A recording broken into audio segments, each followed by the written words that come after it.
నమస్కారం అమరావతి న్యూస్ కి స్వాగతం. ఈనాటి వార్తా విశేషాలు. మంగళగిరి లక్ష్మీ నరసింహస్వామి ఆలయానికి కొత్త శోభ నెలకొంది. జీర్ణోద్ధరణ అభివృద్ధి పనులకు మంత్రి నారా లోకేష్ శ్రీకారం చుట్టారు.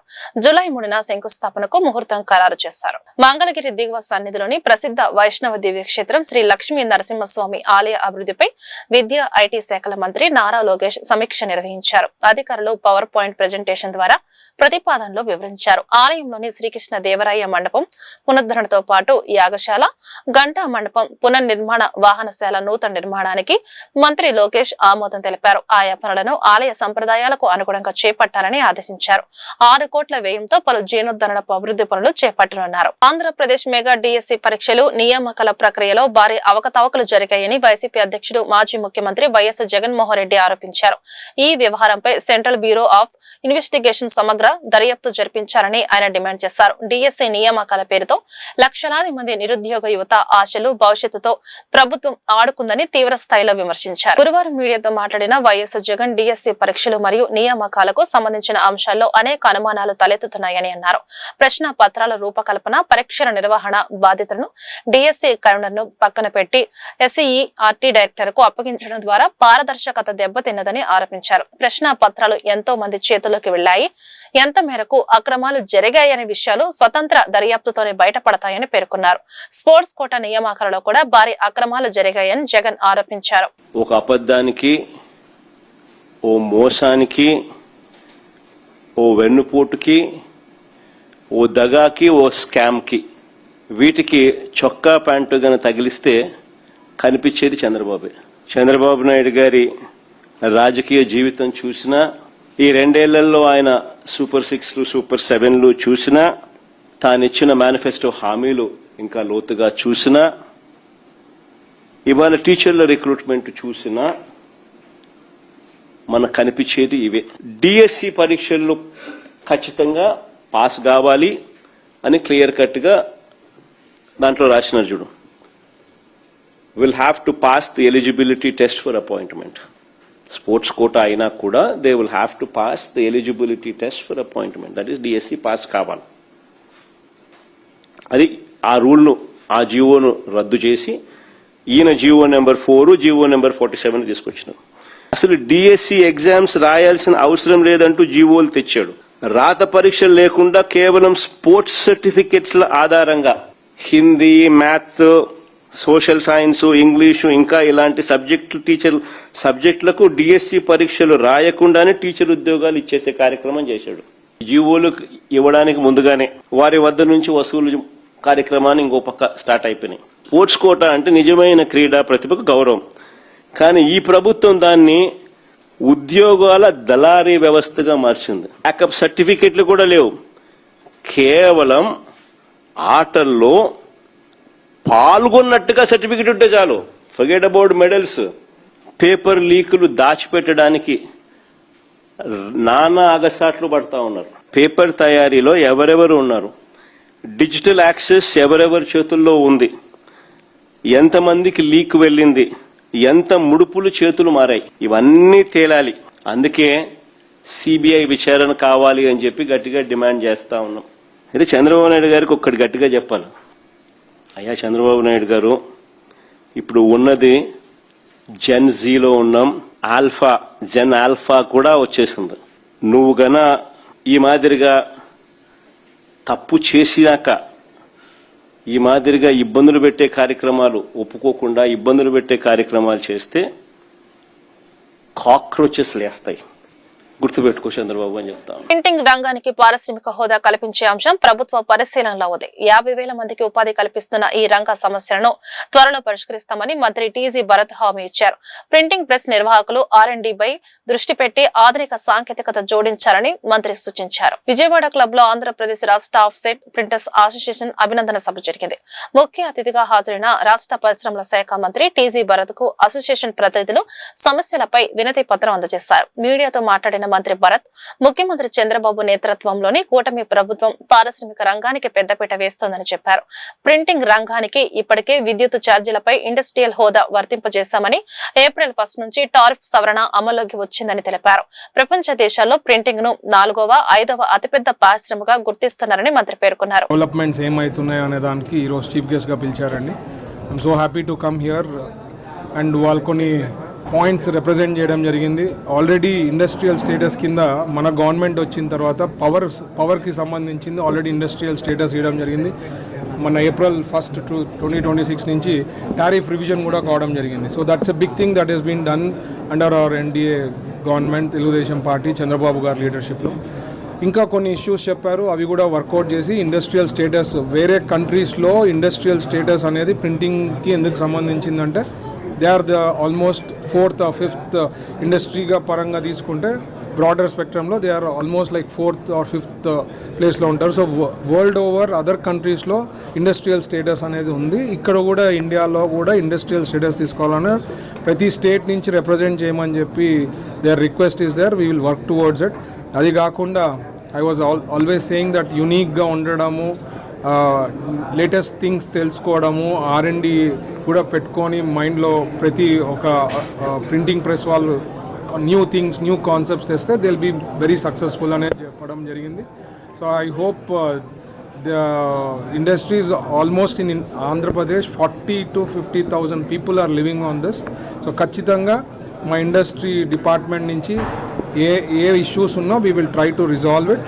ఇది ఏమంటే థింగ్స్ విన్ ఉండాలి, కంటిన్యూస్ ఫాలోఅప్ ఈజ్ రిక్వైర్డ్. ఎందుకంటే సిస్టమ్ ఈజ్ లైక్ దట్, ఒకసారి ఇచ్చిన వెంటనే ఓవర్ నైట్ సడన్గా కాదు. So sometimes you need good follow up, good push.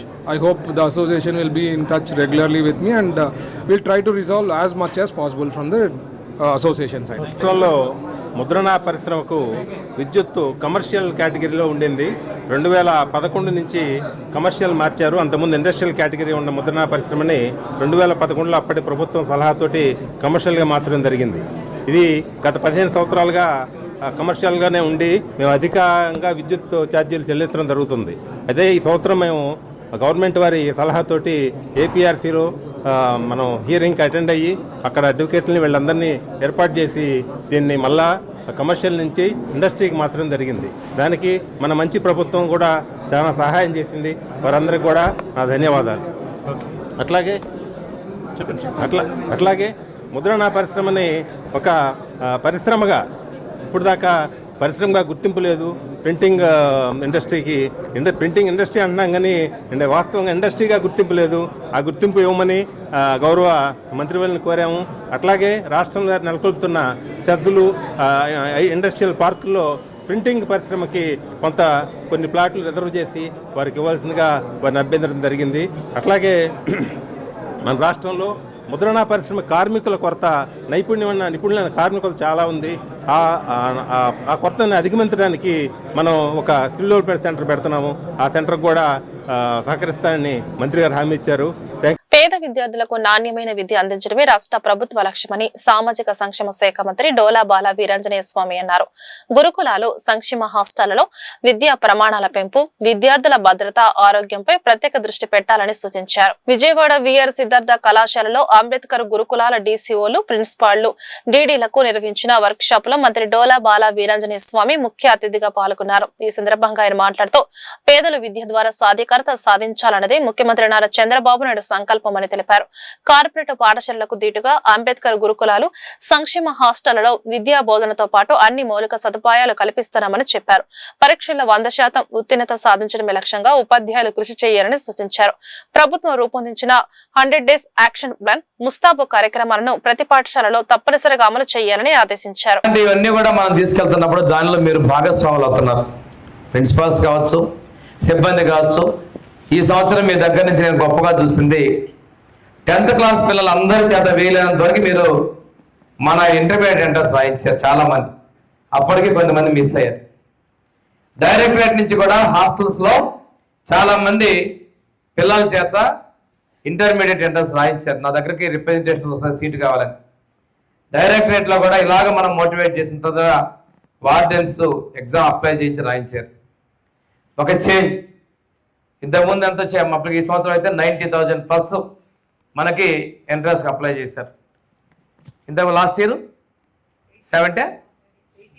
82 10,000 అడిషనల్గా మనం ఎగ్జామ్ అటెంప్ట్ చేశారు. అంటే అవేర్నెస్ పెరిగింది. చాలామంది మేము ఎగ్జామ్ రాయలేదు, మాకు తెలియదు, మాకు సీటు కావాలి అని ఫలానా స్కూలే మాకు కావాలి, ఆ స్కూల్లో బాగుంటుందంటే అని వస్తున్నారు. I'm very happy. అంటే నేను వచ్చి 2 yearsే, బట్ మీరు సంస్థలో చాలా కాలం నుంచి పనిచేస్తున్నారు. మీ ఎఫర్ట్స్, ఆ ఇన్స్టిట్యూట్లో రిజల్ట్ మన మీద demand. Not only ఎస్సీస్, other than ఎస్సీస్ also. OC మాకు పిల్లలు చదువు కావాలి, ఆర్థిక పరిస్థితి ఇబ్బంది, తండ్రి లేడు తల్లి లేదో, ఏదో పరిస్థితుల్లో మేము కూడా ఆ హాస్టల్లో మాకు ఇవ్వాలని చెప్పేసి సీట్స్ అడుగుతుంటే సోషల్ వెల్ఫేర్ అన్నప్పుడు కానీ మిగిలినటువంటి బీసీ అండ్ ఈబీసీ గురించి కూడా ప్రెజర్స్ ఉన్నాయి. అంటే మనం మన ఇన్స్టిట్యూట్స్కి ఒక బ్రాండ్ ఇమేజ్ క్రియేట్ చేసుకోగలుగుతున్నాం. మీ ఎండ్లెస్ ఎఫర్ట్స్ తీసుకొచ్చి వీటిని మరింత ఉన్నత స్థితి తీసుకురావాలనేది మా ఆలోచన, మా ఆశయం, ముఖ్యమంత్రి గారి యొక్క కోరిక అని చెప్పి నేను మీకు తెలియజేస్తున్నాం. వారు అంటున్నారు ఏం కావాలో అది చేద్దాం, మనకి మంచి విద్య ఉండాలి, విద్యతో పాటు ఆరోగ్యకరమైన వాతావరణం ఉండాలి. వాళ్ళు భారతీయ సంస్కృతి సంప్రదాయాలు నేటి పిల్లలకి తెలియజేయని ఆకాంక్షతో ఈ యూనివర్సిటీ ఏర్పాటు చేశామని university vice chancellor Gullapalli Srinivasa Rao పేర్కొన్నారు. ఈ సందర్భంగా హిందూ ఫార్మసీ కాలేజీలో ఏర్పాటు చేసిన మీడియా సమావేశంలో ఆయన మాట్లాడారు. నడిచే దేవుడు శ్రీ చంద్రశేఖరేంద్ర స్వామి వారి పేరు మీద శ్రీ చంద్రశేఖరేంద్ర సరస్వతి విశ్వ మహావిద్యాలయం స్థాపించబడిందని చెప్పారు. ఈ విశ్వవిద్యాలయం స్థాపించి 30 ఏళ్లు అవుతుందన్నారు. మాజీ ప్రధాని పివి నరసింహారావు దీనిని ప్రారంభించారని చెప్పారు. ఈ యూనివర్సిటీలో ప్రాచీన భారతీయ విద్యా విధానం నేర్పించబడుతుందని తెలిపారు. దీనితో పాటు ఆధునిక విద్యా విధానపు కోర్సులు కూడా నేర్పించబడుతుందని చెప్పారు. అనుభవం కలిగిన అధ్యాపకులచే విద్యార్థులకు విద్యను బోధిస్తున్నామని తెలిపారు. నాణ్యమైన విద్యతో పాటు తక్కువ ఫీజులతో విద్యను అందిస్తున్నాము. ప్రశాంత వాతావరణంలో ఆడ మగ పిల్లలకి సంరక్షితమైన విద్య నేర్పించబడుతుందని చెప్పారు. మహిళలకి ఎల్ఎల్బి మరియు ఆయుర్వేద విద్య, దూర విద్య మా యూనివర్సిటీలో ప్రత్యేకత అని చెప్పారు. ఎంట్రన్స్ ఎగ్జామ్స్ లేకుండా మెరిట్ ద్వారానే యూనివర్సిటీలో ఏ కోర్సులోనైనా జాయిన్ అవ్వవచ్చునని చెప్పారు. నిన్న సతీష్ శర్మ గారు, నేను, డాక్టర్ మధుసూదన్ రావు గారు, మా ప్రిన్సిపాల్, వైస్ ప్రిన్సిపాల్ అందరం కలిసి ఈ రోజున శ్రీ చంద్రశేఖర్ సరస్వతి విశ్వవిద్యాలయం కంచీపురం వారు వస్తారని చెప్పి చెప్పడం జరిగింది. దానికి అనుసంధానంగా రోజున పెద్దలు వైస్ ఛాన్సలర్ గుళ్లపల్లి శ్రీనివాస్ గారు కంచిపురం నుంచి వారు వచ్చారు. దాంతోపాటు వారికి హెచ్చరికగా ఉన్నటువంటి రాంబాబు గారు వారు కూడా రావడం జరిగింది. గుంటూరులో పెద్దలు ధార్మికమైనటువంటి ఆలోచన, సంఘ సేవా తత్పరులైనటువంటి మా రామారావు గారు కూడా ఇక్కడ రావడం జరిగింది. నేను మన వైస్ ఛాన్సలర్ అయినటువంటి గుళ్లపల్లి శ్రీనివాస్ గారిని ఆ వివరాలని చెప్పవలసిందిగా, ఎవరెవరికైతే పిల్లలు ఉత్సుకత ఉన్నారో, ఏ కోర్సు జాయిన్ కావద్దాం అనుకుంటున్నారో వాళ్ళందరికీ కూడా వారికి అంటే ఇన్ఫర్మేషన్ ఇస్తూ వాళ్ళకి భారతీయ సాంప్రదాయం, హిందూ ఆలోచన పరంపరతో ఉండేటువంటి సంస్కారమైనటువంటి చదువు వారికి రావాలని చెప్పి కంచిపట్టం తీసుకునేటువంటి చర్య ఏదైతే ఉందో ఇది Hindu college pharmacy Hindu college సంవత్సరాన్ని కూడా దీన్ని ఆహ్వానం చేస్తున్నాయి. వారికి కూడా కంచిపట్టం అంటే చాలా పురాతనమైనటువంటి మఠం కాబట్టి వారు చేసేటువంటి అభిల కృషి ఏదైతే ఉందో అది చాలా ఆనందదాయకం. దాంతోపాటు I just passed out in SCS University in the branch of BCE. So ఇక్కడ వచ్చేసరికి నేను చాలా నేర్చుకున్నాను. కొత్త ల్యాబ్స్, డ్రోన్ ల్యాబ్ కూడా స్టార్ట్ చేశారు మొన్న రీసెంట్గానే. సో అందరికీ ప్రతి ఒక్క పిల్లలకి అందులో ఛాన్స్ వస్తుంది. మనం అందులో చాలా నేర్చుకోవచ్చు. రోబోటిక్స్ ల్యాబ్ ఉంది.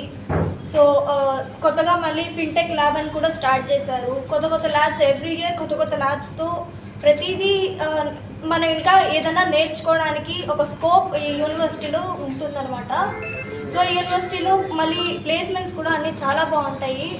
యూనివర్సిటీలో వచ్చేసరికి ప్రతి ఒక్క పిల్లలకి ఛాన్స్ వస్తుందన్నమాట. ఇంకా ఇంటర్వ్యూ స్కిల్స్ ఎట్లా డెవలప్ చేసుకోవాలి అని చెప్పేసి ప్రతి ఒక్క కంపెనీతో మనకి ఫస్ట్గానే ఎలా ఇంటర్వ్యూలో మనం ఎట్లా పార్టిసిపేట్ చేయాలి అని చెప్పి కూడా ముందుగానే క్లాసెస్ కూడా పెడతారు. రెజ్యూమే ఎలా ప్రిపేర్ చేయాలి అని కూడా చెప్తారు. గ్రూప్ డిస్కషన్స్లో ఎలా పార్టిసిపేట్ చేయాలి, ఎలా మనం అందరితో మాట్లాడాలి, కమ్యూనికేషన్ స్కిల్స్ ఎలా ఉండాలి అని కూడా ప్రతిదీ నేర్పిస్తారు. సో మనకి ఇంకా ఇక్కడ చదువుకున్న వాళ్ళు ప్రతి ఒక్కళ్ళు అందరూ సక్సెస్ఫుల్గా యూరోప్ అని చెప్పి ఆస్ట్రేలియా లేదా అమెరికా అబ్రాడ్ కంట్రీస్ వెళ్ళి అందరూ సెటిల్ అయ్యి మంచిగా యూనివర్సిటీకి అల్యూమినీ స్టూడెంట్స్ లాగా మనకి ఇంకా హెల్ప్ చేస్తూ ఉన్నారు. ప్రతి ఒక్క దాంట్లో మనకి ఇప్పుడు ఏదన్నా స్టార్ట్ అవుతుంది అని అంటే ఇంకా పిల్లలకి ఎక్కువగా ఛాన్సెస్ ఇచ్చేసి మీరు ఇంకా నేర్చుకోవడానికి ఇది స్కిల్స్ మీకు ఏం ఐడియాస్ ఉన్నాయి అని చెప్పి ఇంకా వాళ్ళలో ఉన్న టాలెంట్ ని బయటికి తెస్తారన్నమాట. వైఎస్ఆర్సీపీ అధినేత వైఎస్ జగన్మోహన్ రెడ్డిపై టీడీపీ జిల్లా అధ్యక్షుడు పిల్లి మాణిక్యరావు చేసిన వ్యాఖ్యలను జిల్లా ఎస్సీ సెల్ నాయకులు తీవ్రంగా ఖండించారు. ఈ సందర్భంగా వైఎస్ఆర్సీపీ ఎస్సీ సెల్ నగర అధ్యక్షుడు పాటిబండ్ల కిరణ్ కుమార్, తూర్పు అధ్యక్షుడు రాజు, పశ్చిమ అధ్యక్షుడు ప్రభు గురువారం జిల్లా వైసీపీ కార్యాలయంలో మీడియాతో మాట్లాడారు. ఎస్సీ వర్గీకరణ ఉద్యమానికి పిల్లి మాణిక్యరావు వెన్నుపోటు పొడిచారని ఆరోపించారు. ఎంఆర్పీఎస్ ను వదిలి డబ్బు కోసం టీడీపీలో చేరాడని ధ్వజమెత్తారు. సొంత సామాజిక వర్గానికి నష్టం చేసి జగన్ పై విమర్శలు చేస్తున్నారని మండిపడ్డారు. మెగా డిఎస్సి, దగా డిఎస్సి. మెగా డిఎస్సిలో చెప్పేదేమో 25,000 అంటారు, ఇచ్చేదేమో 16,000. అది ఫస్ట్ స్టార్టింగ్లోనే దగా, అంటే చెప్పేటప్పుడు ఒక మాట, చేసేటప్పుడు ఒక మాట. ఈ రాష్ట్రంలో అధికారంలో రావడం కోసం చంద్రబాబు నాయుడు, మరి పవన్ కళ్యాణ్ గారు, అలానే బీజేపీ, ఈ మూడు కలిసి కూడా మేము నిరుద్యోగ యువతకి అది చేస్తాం ఇది చేస్తాం ప్రలోభాలు చెప్పి ఎన్నో వేలని అందరి క్రియేట్ చేసి 16,000 ఇచ్చి 16,000లో కూడా 16 పై చిలుక, దానిలో కూడా అన్ని అవతోకలు ఎలా జరిగినాయి? స్పెషల్ జీవో వీళ్ళే రిలీజ్ చేస్తారు, మళ్ళీ వెంటనే క్లోజ్ చేస్తారు. ఎందుకని అంటే చెప్పరా, ప్రజలకు చెప్పరా? ప్రజల ద్వారా మీరు ఎన్నుకోబడ్డారు అంటే మీకు ఇచ్చిన 5 కాల సంవత్సరమే, తర్వాత ఇంకా మా ప్రభుత్వం వస్తుంది, మేము దాని మీద విచారణ చేస్తాం. ఈ టాపిక్లో పిల్లి మాణిక్యరావు గారిని దీని గురించి, మెగా డిఎస్సి గురించి ఎస్సీ సామాజిక వర్గం వైఎస్ఆర్ కాంగ్రెస్ పార్టీ తరఫున కలెక్టర్లకి వినతి పత్రం ఇస్తుంది. మీరు జిల్లా అధ్యక్షులుగా ఉండి అదే సామాజిక వర్గానికి చెందినవారు కదా, మరి నిరుద్యోగులు మెగా డిఎస్సి అని చెప్పాం, మనం దగా డిఎస్సి చేసాం అని మీడియా మిత్రులు అడిగితే దానికి ఆయన చెప్పింది ఏంటండి, ఏమన్నారండి అంటే ఆయన పుట్టినరోజు ఎవరో టీడీపీ నాయకులు 4-5 వచ్చారు, ఆయన్ని ఒప్పించారు అంటే జగన్మోహన్ రెడ్డిని తిట్టమన్నారు. తిట్టమంటే ఏందండి తిట్టేదైనా? మేము ఈ వైఎస్ఆర్ కాంగ్రెస్ పార్టీలో ఎవరైనా సరే ఎక్కడైనా సరే విచక్షణారహితంగా తిట్టారా? కేవలం నోరు ఉందని, అహంకారం ఉందని, డబ్బు ఉందని, డబ్బులు పెట్టేవాళ్ళు వెనకుందని తిట్టిస్తే తిడతారా? పిల్లి మాణిక్యరావు గారు, మీరు గతాన్ని ఒక్కసారి మీరు నెమరు వేసుకోండి. మీరు ఎక్కడి నుంచి వచ్చారు? ఎంఆర్పిఎస్ రాష్ట్రంలో, ఎంఆర్పిఎస్ ఆంధ్ర రాష్ట్రంలో పెట్టుకొని దానికి న్యాయం చేయలేక దానికి వెన్నుపోటు పొడిచి మందకృష్ణ మాది గారి తర్వాత ఎవరండి? మీరు కాదా ఎంఆర్పిఎస్లో? దానికి వెన్నుపోటు పొడిచి ఈ రాష్ట్రంలో నేను డబ్బులు ఎలా సంపాదించుకోవాలా, రాష్ట్ర ప్రజల్ని బాగు చేద్దామని కాదు ఆయన, ఎలా సంపాదించుకోవాలా అని టీడీపీ ఆఫీస్కి వెళ్ళి టీడీపీ ఆఫీస్ వాళ్ళని చూసుకొని టీడీపీకి చెందిన పిల్లి మాణిక్యరావు అనే వ్యక్తి మాట్లాడుతూ సైకో అని జగన్మోహన్ రెడ్డి గారిని ఉద్దేశించి మాట్లాడటం జరిగింది. అయితే సైకో పశుపతి అని సంబోధించడం జరిగింది. మేము మా నాయకత్వం ఇది మెగా డిఎస్సి కాదు, దగా డిఎస్సి అనే ప్రోగ్రామ్ని ప్రజల్లోకి తీసుకెళ్ళడం జరిగింది. దీని మీద వాళ్ళు మేము పారదర్శకంగా చేశామని అంటున్నారు. దీని మీద లోకేష్ బాబు శ్వేతపత్రం ఎందుకని విడుదల చేయలేదు అనేది మా క్వశ్చన్. అలాగే 200 మంది అభ్యర్థులు ఇప్పటికి కోర్టుకు వెళ్ళారు, వాళ్ళందరినీ మెరిట్ లిస్టులో ఉన్నారు, వాళ్ళకి ఉద్యోగాలు ఇవ్వాల. ఇదొకటి. నవీన్ అనే వ్యక్తి కృష్ణా జిల్లాలో మొదటి ర్యాంక్ వచ్చింది, రాష్ట్రంలో 6వ ర్యాంకు వచ్చింది, అతన్ని మెరిట్ లిస్టులో తీసుకోలేదు. వీటి మీద మేము మాట్లాడటం జరిగింది. మాజీ ఎమ్మెల్యే జనసేన పార్టీ నాయకులు కిలారి రోషయ్య జన్మదిన వేడుకలు గుంటూరులో ఘనంగా జరిగాయి. ఈ మేరకు చిరంజీవి భవన నిర్మాణ కార్మిక సంక్షేమ సంఘం అధ్యక్షులు దురిశాల శ్రీనివాసరావు ఆధ్వర్యంలో కేక్ కట్ చేసి రోషయ్యకు పుట్టినరోజు శుభాకాంక్షలు తెలిపారు. ఇందులో భాగంగా పాత గుంటూరులో పలు సేవా కార్యక్రమాలు నిర్వహించారు. ఈ కార్యక్రమంలో జనసేన పార్టీ నాయకులు కుర్రా రాము, గుమ్మడి భవాని, సాయిరెడ్డి మస్తాన్ రావు, సందీపుడి వెంకటేష్, కుడుమల రమేష్, బడే సురేష్ తదితరులు పాల్గొన్నారు. ప్రజలకు నిత్యం అందుబాటులో ఉండి వారి సమస్యల పరిష్కారానికి కృషి చేస్తున్న నాయకుడు కిలారి రోషయ్య అని ఈ సందర్భంగా దురిశాల శ్రీనివాసరావు తెలిపారు. భవన నిర్మాణ కార్మిక సంక్షేమ సంఘం గుంటూరు తూర్పు. నా పేరు దురిశాల శ్రీనివాసరావు, అధ్యక్షులు. మేడే కార్మిక దినోత్సవం సందర్భంగా మే 1వ తారీఖు చలివేంద్రం మరియు మజ్జి పంపిణీ కార్యక్రమాన్ని మా Janasena party dynamic leader Kilari Roshaiah గారి సమక్షంలో ప్రారంభించుకోవడం జరిగింది. ఆ రోజు నుంచి ఈ రోజు దాకా 42వ రోజు చలివేంద్రం మరియు మజ్జి పంపిణీ కార్యక్రమం నిర్విరామంగా నిర్వహించడం జరిగింది. ఈరోజు మా dynamic leader Janasena party dynamic leader Kilari Venkata Roshaiah గారి జన్మదినాన్ని పురస్కరించుకొని ఈరోజు పేదలకు అన్నదాన కార్యక్రమం నిర్వహించడం జరుగుతుంది. కావున మా జనసేన పార్టీ అధ్యక్షులు పవన్ కళ్యాణ్ గారు ఇలాంటి డైనమిక్ లీడర్ని మా గుంటూరు జిల్లాకి త్వరలోనే అందించి మాకు మంచి సలహాలు సూచనల మేరకు జనసేన పార్టీని ఉన్నతమైన స్థానానికి తీసుకెళ్తారని మనస్ఫూర్తిగా కోరుకుంటున్నాము. అలానే వెంకట రోషయ్య గారు ఇలాంటి పుట్టినరోజు మరెన్నో జరుపుకోవాలని మనస్ఫూర్తిగా కోరుకుంటూ ఆ భగవంతుడు ఆయురారోగ్యాలు అష్టైశ్వర్యాలు మంచి ఉన్నతమైన స్థానంలో నిలుపుతారని మనస్ఫూర్తిగా కోరుకుంటూ జై జనసేన, జై రోషయ్య. ఈ వార్తలు ఇంతటితో సమాప్తం. నమస్కారం.